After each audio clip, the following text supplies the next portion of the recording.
So this is going to be a tutorial on fault finding multi-point gas heaters.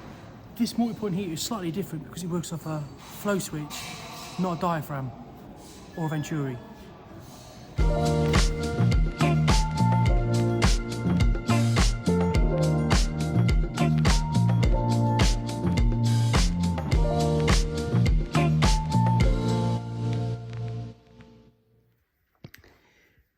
Sequence of operation. First of all, high limit start. So high limit start, if that's cut out, you'll get nothing. And that is a bio-metal strip. Also, it's worth noting, the air pressure switch, if that's seized, nothing will happen. So, first of all, high limit start, safety devices. Then, demand. If there's no demand, the appliance won't work. Next, flow switch. That is the water turbine. Remember, it's got the impeller on. And you'll have 5 volts DC, 2.5 volts DC back to the PCB. Then you have the NTC. The reason why that's next is because the boiler needs to know, the appliance needs to know how hot it is, whether it's got to work hard or just modulate low. Next, it's the fan. The fan won't keep going unless it's been proven to function safely. The air pressure switch. So the NTC, resistance, fan, resistance, lubricate, check the hoses, air pressure switch, check continuity or resistance, gas valve, so the gas valve, check the filter, check the resistance. You can use a hairdryer in case it's seized on the base. Rectification, is the HT leads healthy? Are the probes healthy? Are they touching each other correctly? And then it's the gas valve. The gas valve is the second solenoid.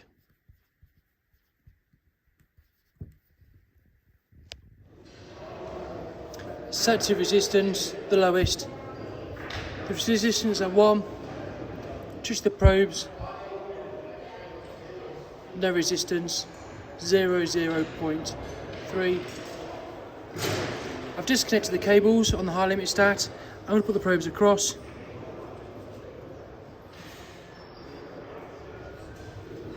Virtually the same resistance. So we know that this bi-metal strip is fine. We know that that is working. Not an issue there. Sometimes you can take these off and put a small smear of grease behind them. If the boiler isn't responding at all, if nothing is happening, always check the PCB. And here we have two internal fuses. These are a 1 amp slow burn fuses.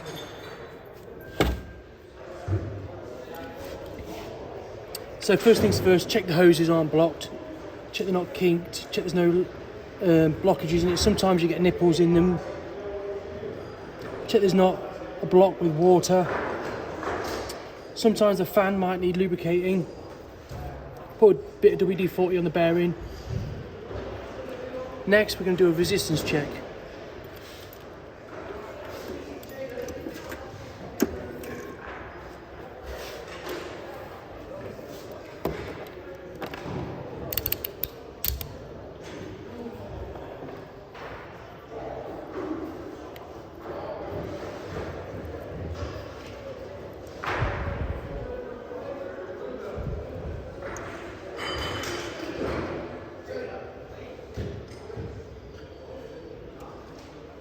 .43 ohms. 43 ohms, that's about right. Fans are usually low in resistance. That's because they move quick. Here we've got a copper heat exchanger. These are, well, they're asking to be blocked, aren't they? So if you're fitting this south of the country, you want to have a zeolite or a base exchange unit to stop this from scaling up. If it does scale up, what you can do is get a feed and expansion system, fill it with descaler, put a pump on it and just pump it around constantly, and that will solve it. Here we have a high limit start. We're going to test this now with resistance. So, how do you fix a copper heat exchanger? So, the first thing you do is you get a speed fit elbow on the inlet and outlet of the boiler. So here, for example, this is the cold. Just say, for example, put a speed fit elbow on here. Maybe get some flexible pipe. Put it into a F&E system.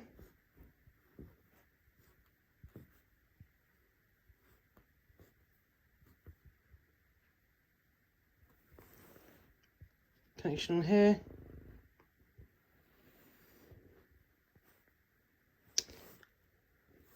Have a pump on here. Maybe a shower pump. Really a single impeller pump. You put your chemical in here, your descaler.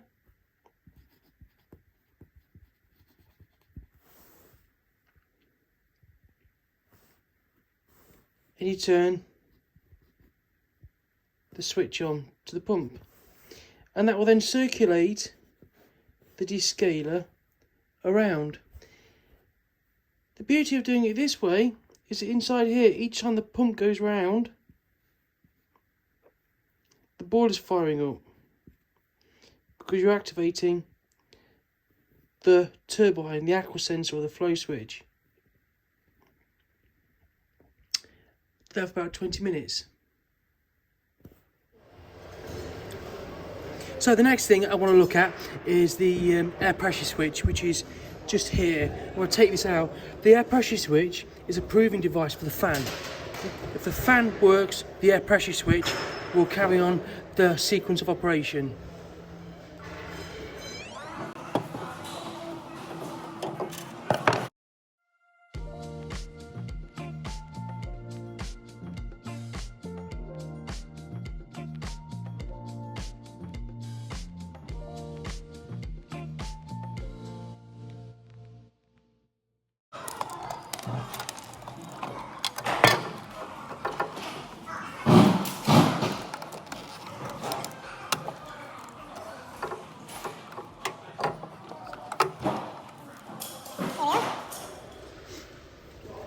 So first things first, I'm going to blow into the air pressure switch and just see if I can hear it moving on the diaphragm. Now I'm going to check for continuity. So I'm going to blow down it now and see if it creates a link on the resistance. Here we go.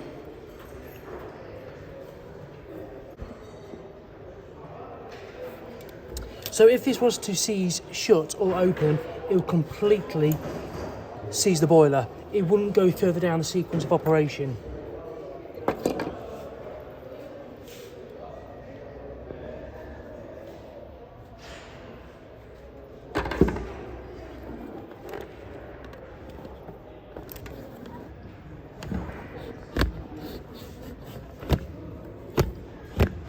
To consider, if the boiler doesn't even fire up, maybe it's not even recognising a demand. So these boilers get their demand from the water sensor, the aqua sensor or the water turbine. And here it is. I'm going to dismantle it now.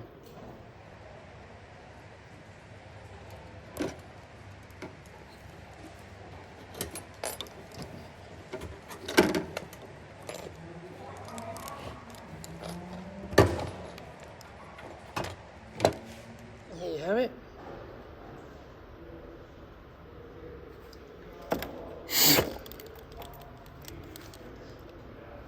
So this is quite simple.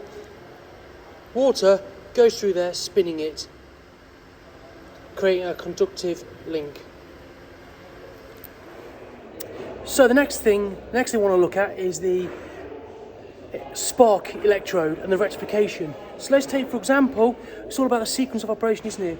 So there's a demand flow switch, fan, that's working, air pressure switch, that's working, gas valve opened up, but it's not igniting. So let's look at why now.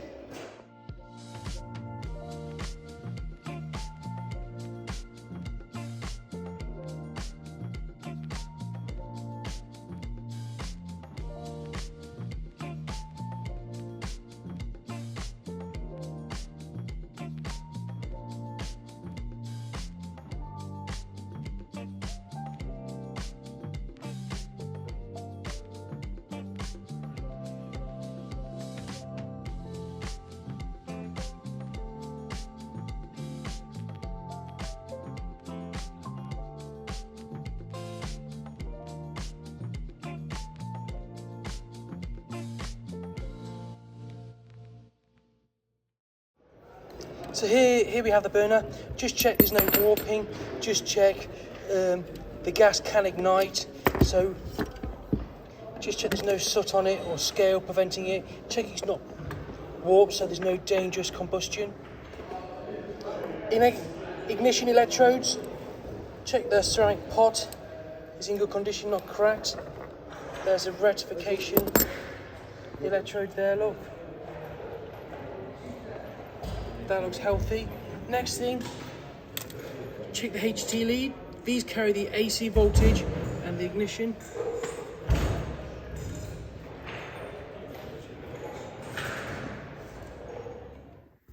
So, how does rectification work? Here we have the burners. Here we have the ignition electrode. These are HT leads. And this is the rectification electrode. So what happens is, this sparks. The gas opens up. And the burner's light. And usually goes into small flame. And that's the first solenoid. So here you have your flame. Now then, a gas flame burner is conductive. So this spark, which is AC, alternating current, that spark then travels through the flame to the rectification probe. Here it turns to a DC current.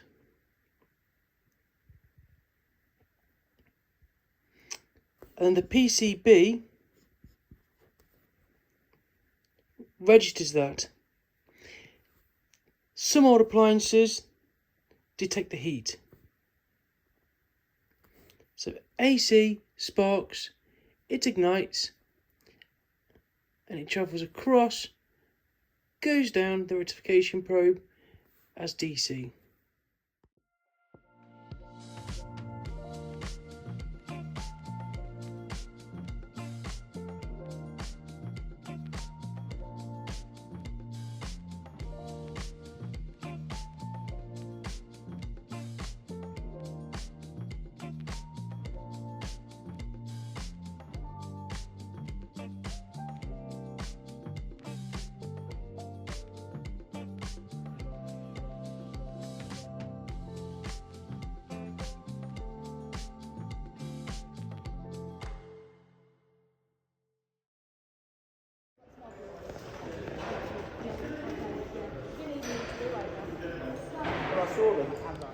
If it's igniting or trying to ignite, you want to look at the gas valve, and here we have it. There's two solenoids on this. Check the gas supplies there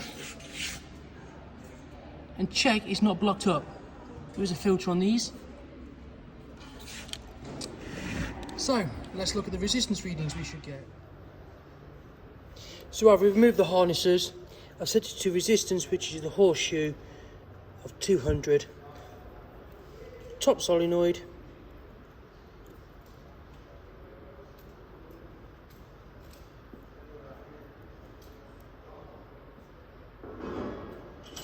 $77. Let's go for the bottom solenoid now.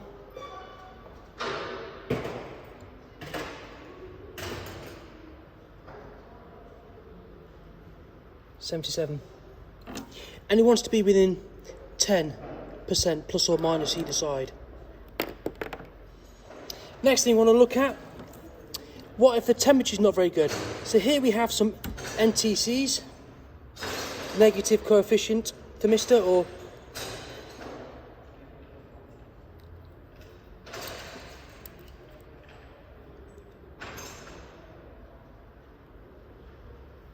so we'll just plunk that there.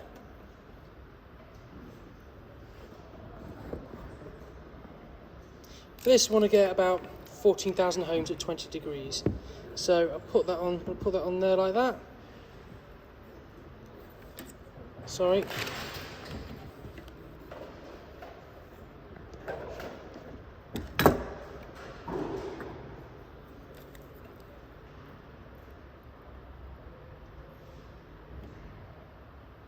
14,000.